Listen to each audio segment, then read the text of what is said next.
This is a quick report of our weekend to Wollongong, which is about 100 kilometres south of Sydney on the coast of Australia. It's a port place. There's an escarpment or high cliffs which are almost close on with the sea and leaving a small flat region from the cliffs where you have the actual city of Wollongong.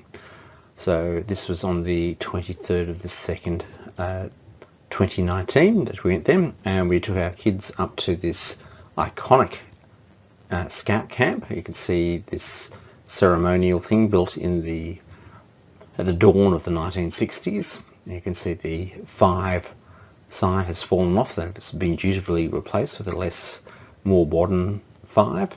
We took the kids here, and it's up at 300 metres above sea level, so you can see the sea. It's 300 metres up, and it's cradled in sort of a hidden valley between 2 cliff outcrops, and so it's a sort of a flat area right on the high up the escarpment. So it's a beautiful area to take them, and I'll take you through as we see the various points in here.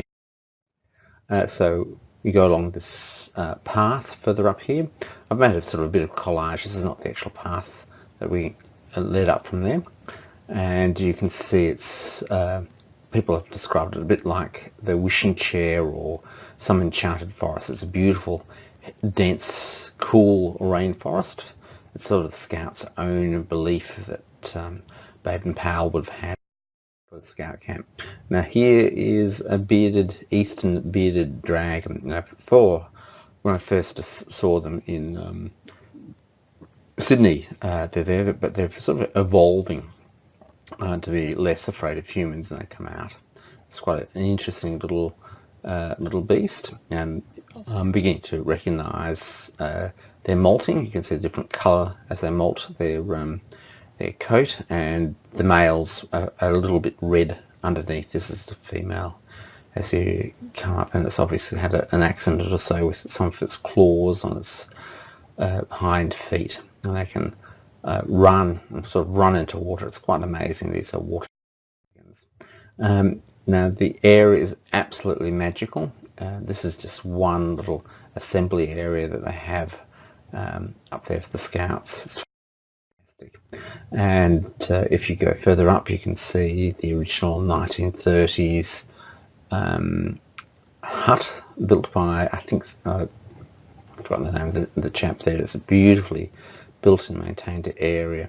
Just a string of these magical Sylvian areas, and there's a bell to call people there. It's sort of pseudo-religious. It's got a form of religious, but it's unreligiously affiliated. There's church areas or worship areas, but it's not officially enforced or anything like that. That round rim is the outer rim of a railway. So there's the railway relics all over the place that you'll see here. This is a Scout circle there. Obviously you can't have too many fires, you'd burn the whole place down. So the fires are very central, so they have a fire pit that they burn there, and I've just playing around enlarging certain areas that you can see there. So there's the logs, and it's sort of an amphitheatre, and you can see out onto the ocean, the coast, some 300 metres down, and you can see the rainforest canopy.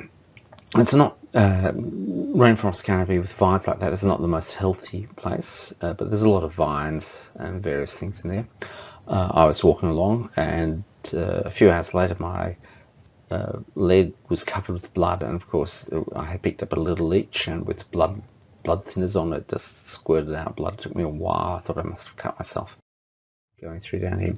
Okay, now this is further up the escarpment, so you travel another 200 metres up. This is probably 500 metres up.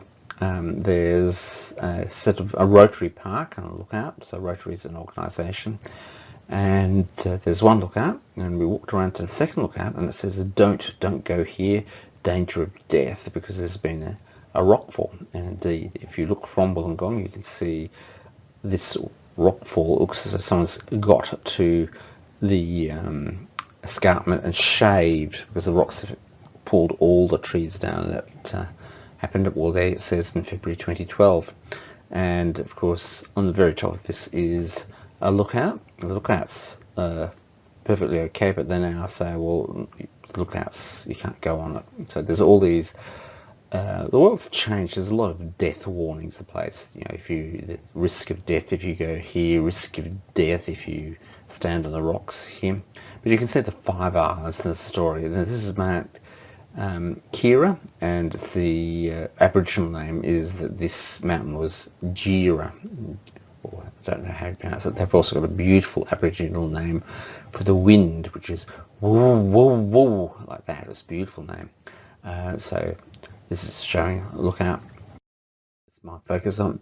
Going down to Wollongong here.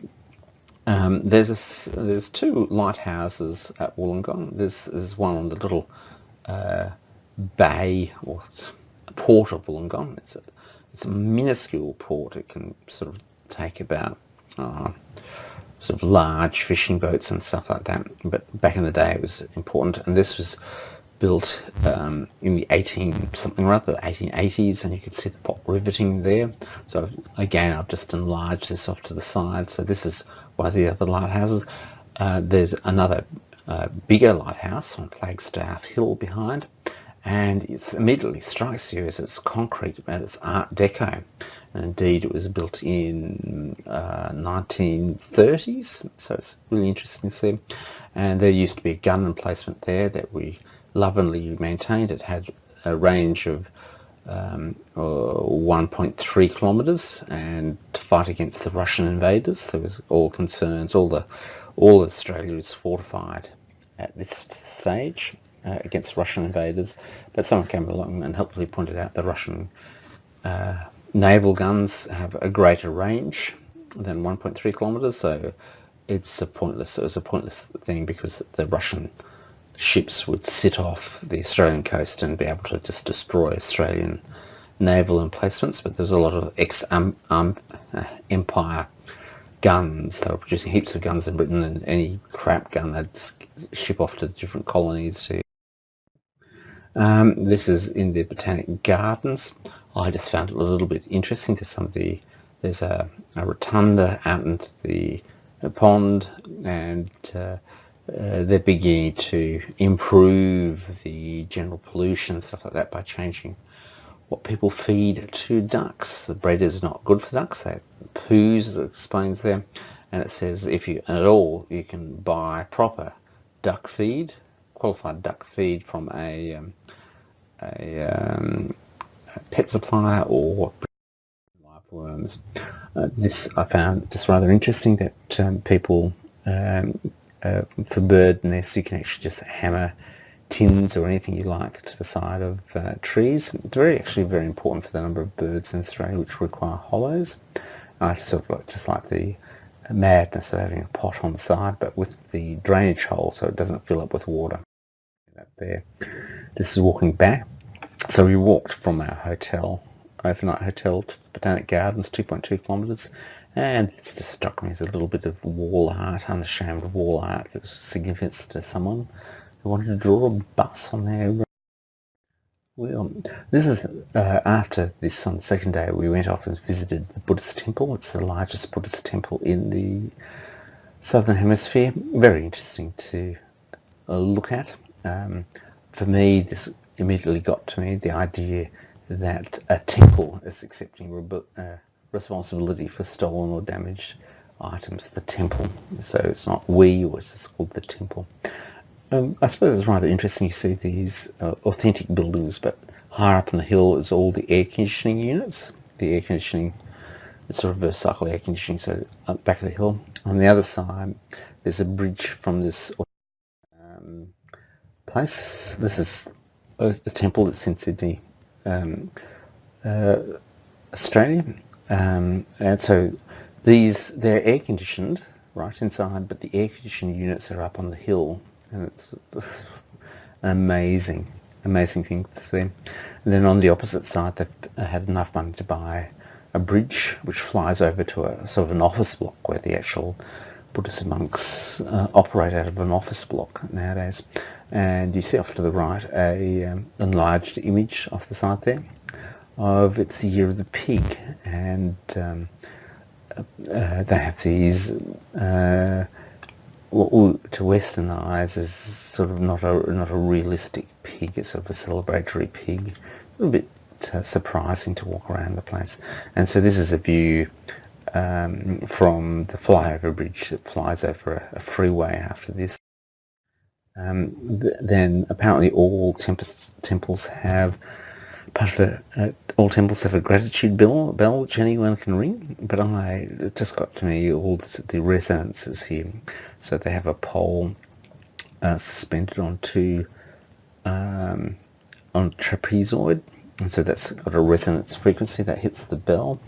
It's interesting, the shape of the bell, the resonance frequency makes the sort of the range of frequencies that you hear in the gong as opposed to a Western bell. I like the sort of structure and the cantilever at the top. In the far you have, which is an 8-story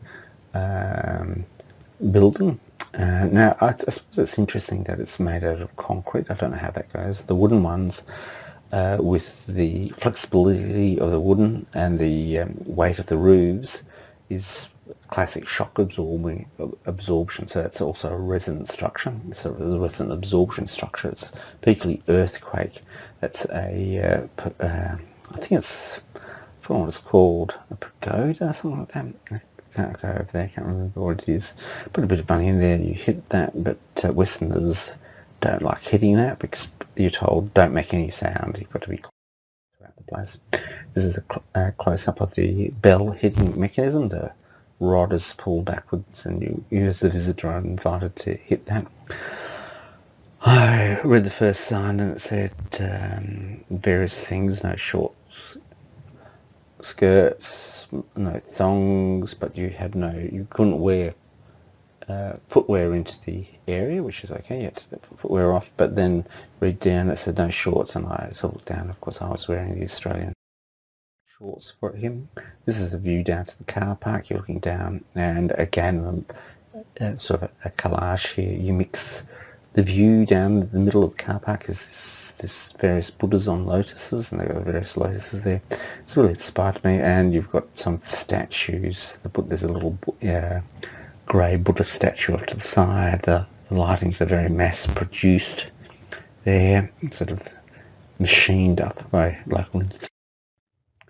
This is a walk up to Lake Illawarra. Interesting to see railway bits washed up onto the shore or left on the shore to rot.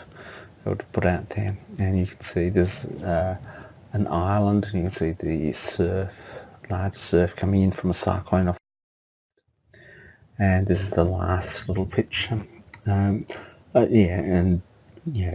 Strong warnings that if you stand on the various rocks you'll be killed and stuff like that. But there was this little story here to this Stu McGregor, and I like the idea of you're riding an endless wave to eternity. He must have had some sort of major impact. So the general idea is that I will learn to actually talk about these things and put together better ones. So this is just an experiment to put out there, and I hope you've enjoyed some of the weird aspects of Wollongong. Thanks for listening.